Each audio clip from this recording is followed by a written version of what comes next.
Welcome to the bold analysis.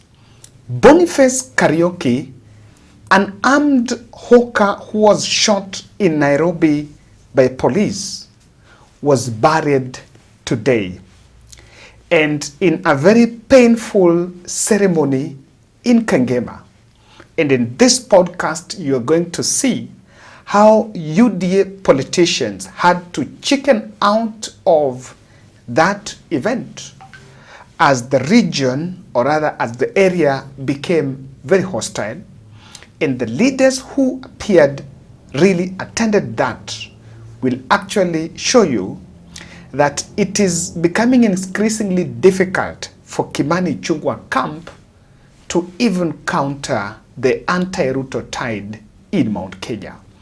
An attempt to try to pacify the ground ahead of this burial by a joint Mount Kenya UDA caucus collapsed last minute. Watch this to the end. This will be an interesting podcast for you if you want to understand the state of politics in Mount Kenya. I'm speaking from the slopes of Mbeere, Embu County. Ladies and gentlemen, I came here for two missions, which was to help the gentleman who was in the hospital, and we had sorted his issue and is going to undergo the grafting in the next 2 days. We are told that is going to be done on Monday. And apart from that, our then main project was to ensure that Faith Wambui, this lonely mother of three who was staying in some bushy area in Mbeere, we establish a house for her. The story of Faith is deep, and I can tell you, when I got to that place and found, I asked several questions. This is where she lives, and she doesn't live here alone. She lives here with the 3 children. I understand she had 5 children. Wawili wakubwa walichukuliwa by some Wasamaria Mwema, and they were taken to school, secondary school somewhere. So she remained with these other children wenye ako nao hapo. Hao wawili kuna mwingine pia alichukuliwa. But what turned her life was, after giving birth to the last born girl, akapata post-birth trauma, and she lost her job, and things took a negative tide until even the father of the children left her alone. So she was living there alone. Ukiangalia hiyo nyumba venye iko. I took it upon ourselves that we must change a life. And this is the life we are going to change. Partner with us, support us. Just this afternoon, I've just left the place and we have started the foundation. Yes. If you see there, we've started that foundation. Immediately to tumalizana na yule Alex, I've been able to buy part of the material. My plan is, whatever I had, the fundis are going to use that overnight. They're going to work even tonight. So tomorrow, I am supposed to finish iende ijengwe mpaka kwa Linton. So I still have a deficit of, especially just on that, I still need to get 2,000 bricks. Huku bricks goes at 19 shillings. But we are getting somewhere at 15, we are told. We still need to get around 10 bags of cement to add on the ones that we had bought. And we're also going to get a lorry, a FAO lorry from Changa, which will help us imalize. It can help us do the floor to Kimaliza, actually to Jenga. So that is what we are supposed to achieve tomorrow. Na nimewaambia lazima tujenge iishe. My plan is that by Sunday, we should be talking about the roof. So tomorrow they are supposed to do hiyo wall mpaka ifike juu, alafu akoroge Linton. For those people who know, they just get done with the Linton, and we are reaching out to you. Partner with us. You can take any part. Niambie Kevin, simamia hii part. I'm trying this part. And as we participate and just make sure, help us achieve this. And I believe this will happen. Sitatoka hapa mpaka nihakikishe huyu mama niweza kumhamisha, and I'm not even going back to Nairobi and coming back. I will remain here. I will not leave in this Meru, Embu.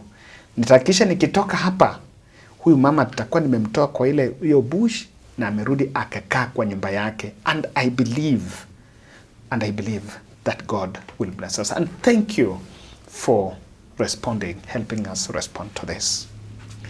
The body of Boniface left Kenyatta University mortuary, and you can see the mood that was there. You could actually see the Gen Zs carrying their flags, and of course with the Sonko rescue team that were largely also present there. And I understand the mother was actually overwhelmed to that place. There is a photo, these 3 photos that have been trending in respect to just today. On one frame, these are 3 people in 3 different places. You see how fate is different?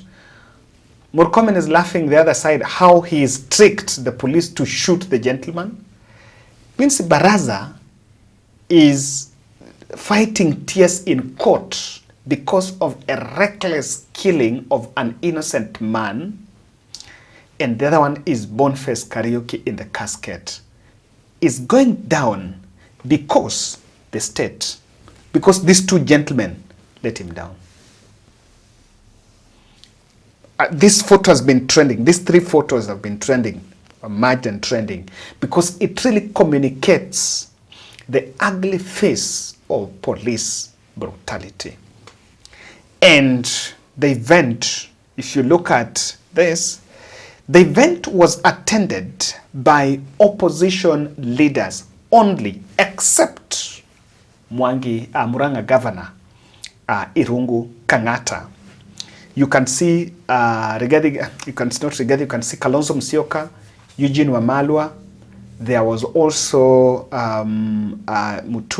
Justin Muturi, and other UDA allied politicians.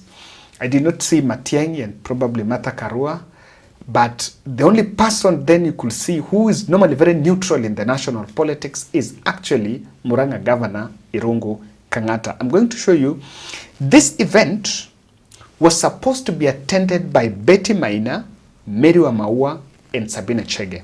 The 3 Murang'a women leaders have been coalescing around the family. I remember even when the president donated his 1 million to the family, it was Betty Maina, the women rep, and Mary Wamaua and Sabina Chege who took that money to the family.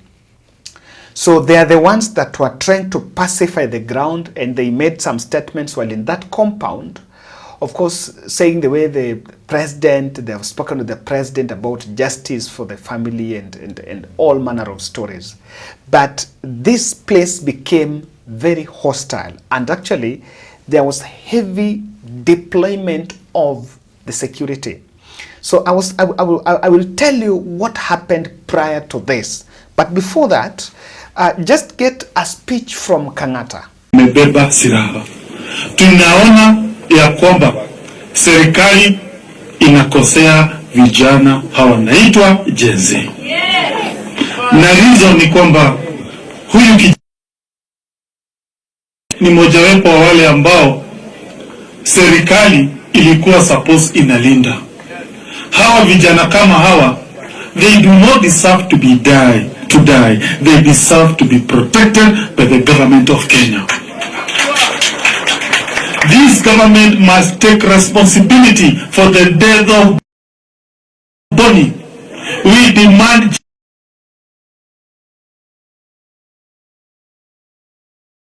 justice, and we tell the government that we shall not.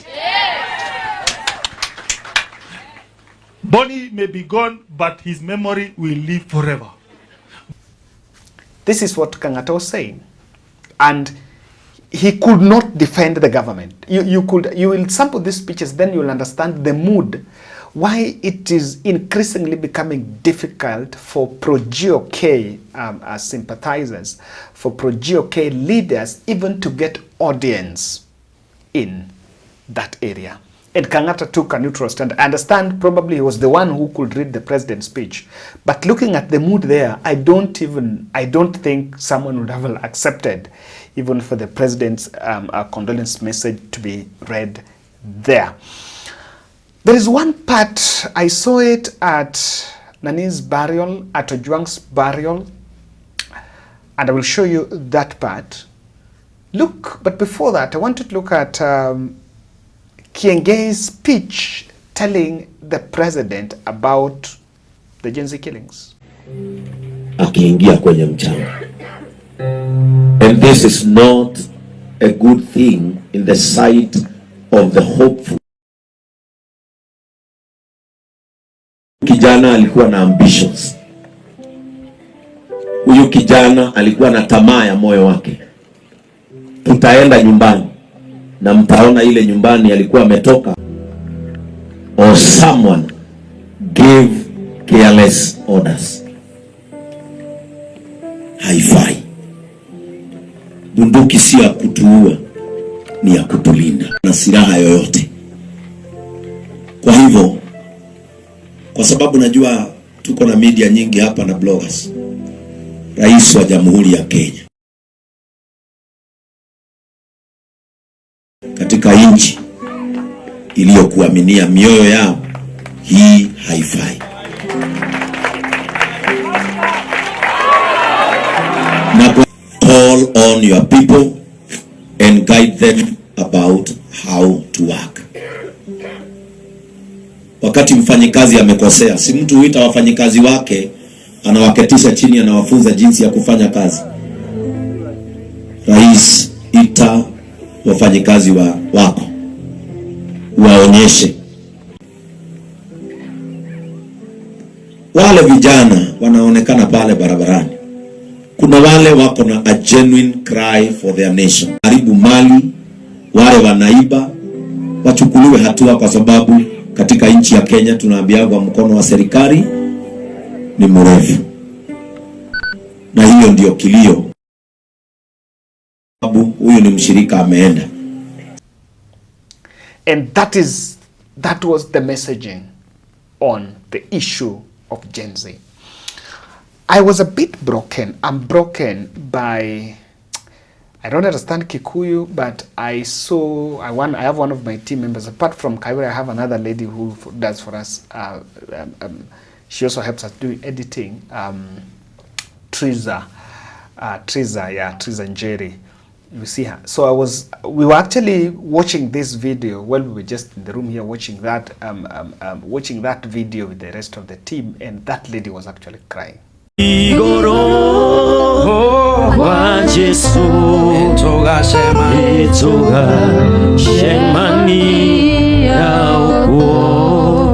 Okay, my name is Lilian. I am the younger sister of Susan Jerry. I'm going to read the tribute of Mom's Born, na nitasoma vile aliniambia niandike juu tulikuwa na yeye, na nitaisoma kwa Kikuyu juu ndiye alisema isomwe hivyo, na nitasoma. Boni, kuri muthenya wa Sunday nitwaririe nawe, ngikwira wona kindu unjikirie na waigua kwina mururungano ndugetikire guthie, tondu muraheo mbeca mugathie kururungana. Akijira mam nie ndingithie, akijira negere ciana ciao thimu maranirie nao othe, tutiamenyaga ni miario yaku ya muico, ni uhoro uratugira. Boni, nindirakwendete muno, weta irigithathi riakwa na kahĩ gakwa ka mũmwe.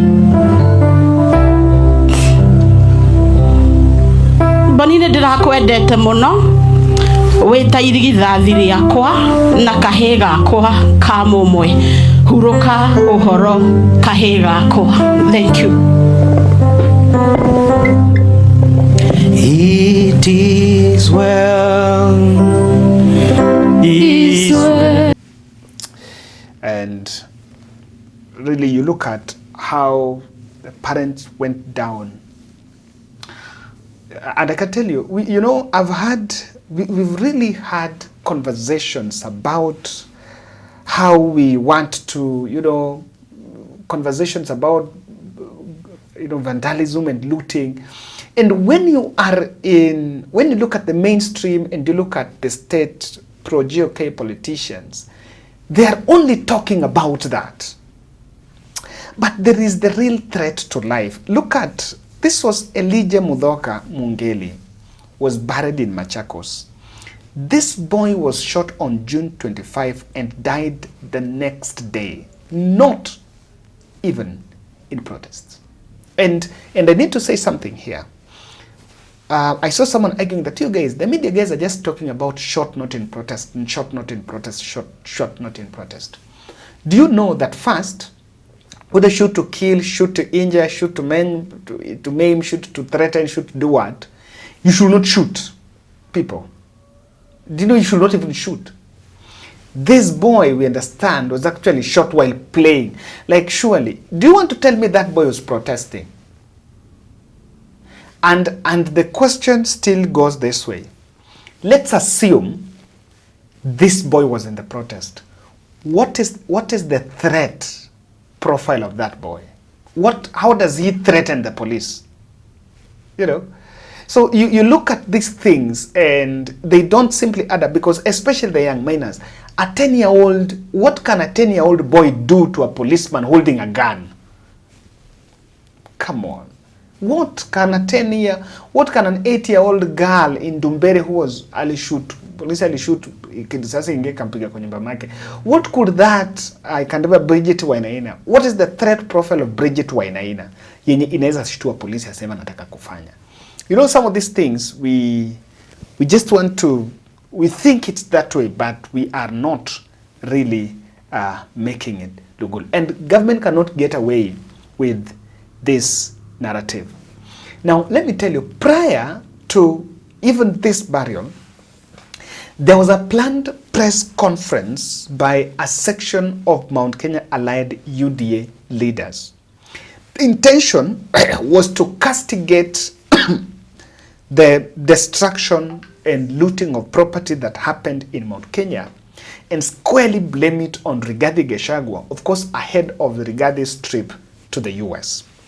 Now, they tried to mobilize themselves and they were to push the narrative that Rigathi Gachagua was actually targeting wealthy business individuals in Mount Kenya who allegedly are not supporting his political cause. Now, I understand exclusively from the insiders of this that several MPs chickened out of that planned press briefing. That press briefing was also supposed to be called to counter the ODM battalion that have been running ethnic narrative against the Gema nation. So several MPs that were supposed to give solidarity statement towards that chickened out, and the meeting that was supposed, the press briefing that it was actually supposed to happen in one of the hotels in Nairobi, not in Nairobi, in Thika, did not take place. What followed is some press statements from two MPs, that is Kimani Ichung'wah, who released a press statement attacking Rigathi, and the other one was Mwangi Kiunjuri, who also released some one-paragraph statement also attacking Rigathi Gachagua. And so the plan for that meeting never materialized. It never materialized because it did not, you'll actually understand that this narrative of pushing for vandalism and looting as the only problem in this protest and not the sanctity of life is not really sinking. And they will get a lot of backlash, because one thing the conversation government wants the state to, wants the masses to have is who got into the shop, and if they were militia, who are they, who hired them, who paid them, who called who to come to the street. That is the only conversation. And if you listen to the political messages in political rallies, those are the messages being spoken. But in real sense, the conversation we should and we must have is the sanctity of life. The sanctity of life is a conversation that we must really have as a country. In fact, as I tell you that the tide is very difficult and it might not be easy to defend government. I wanted to settle this conversation about who really vandalized and who looted shops. There is this video from Maguna's Embu, not Embu, Meru. It has come from a nearby. I think if you check this video, this is a video taken by someone who was really behind the policeman. This video has a mind on how this Maguna's supermarket in Meru was burned. A clear look at the clip, you will actually notice that fire did not start from inside the supermarket. It didn't start from the supermarket. It started, like what's burning there is, it's outside the supermarket. It is a structure that is used like some sort of an M-Pesa. You can look at it, is green. I don't know it was Malia Kweka stock or it is a small kiosk around that place. It is not like the main building started. So this one was actually on site. And if you look at your motto, it is not that strong. And of course, probably the police will say, we didn't know what to do. There is nothing we would have done because you cannot go there. You don't know the cause of the fire. But then, do you realize that the policemen, when you are hapo na gari, they are very relaxed. Very relaxed. In the first instance, they are very relaxed. And they're not disturbed by whatever is happening. Now, I am not seeing people coming from that place. I'm not seeing like protesters coming from that Maguna's shop. So there is no one inside that shop at that point. And of course, you can just overhear sound from the other end. Then, what was even more shocking is that the police can also be seen throwing stones, breaking windows to allow fire to gain access into the supermarket. How do you explain that? You know, how do you explain this? Surely, how do you explain this?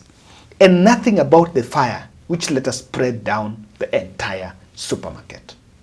And that's how it went. And if you look at that video, really, you will agree with me that the police were not disturbed. Not disturbed even for a minute. They were not bothered about it.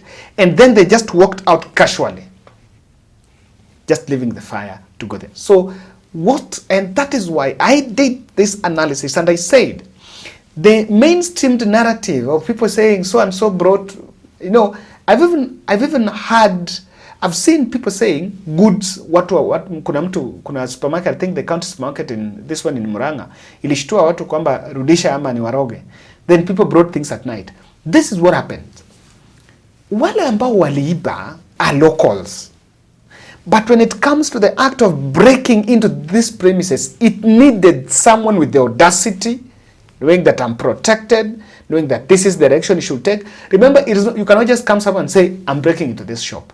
So, and this has been used to justify that people came there. And so, if government believes that it is opposition, it is Rigath's team who hired people to do it, then I dare ask, what would the Rigathis get from it? Is there a benefit?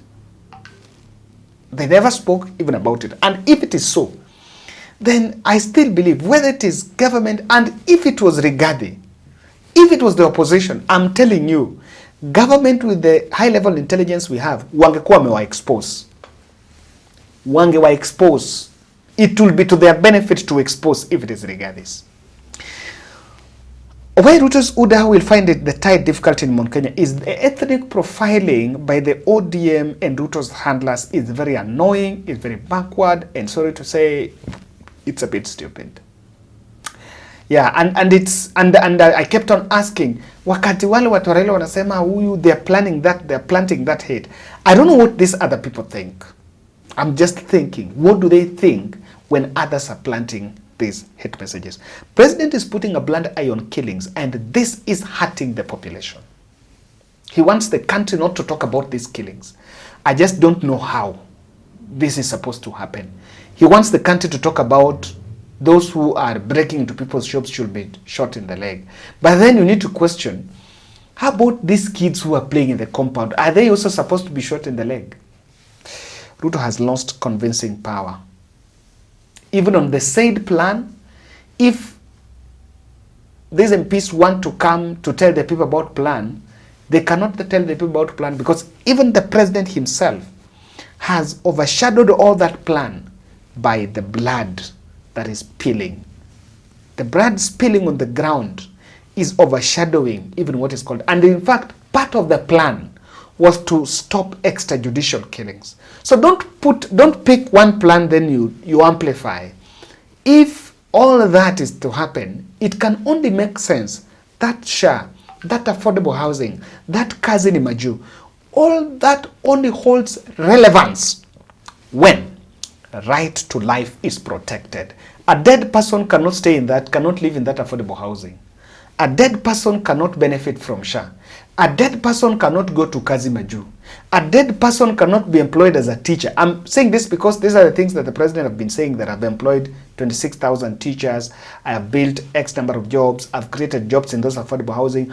All that do not hold anything if right to life is not protected. So guys, thank you. Let's support Embu Mission.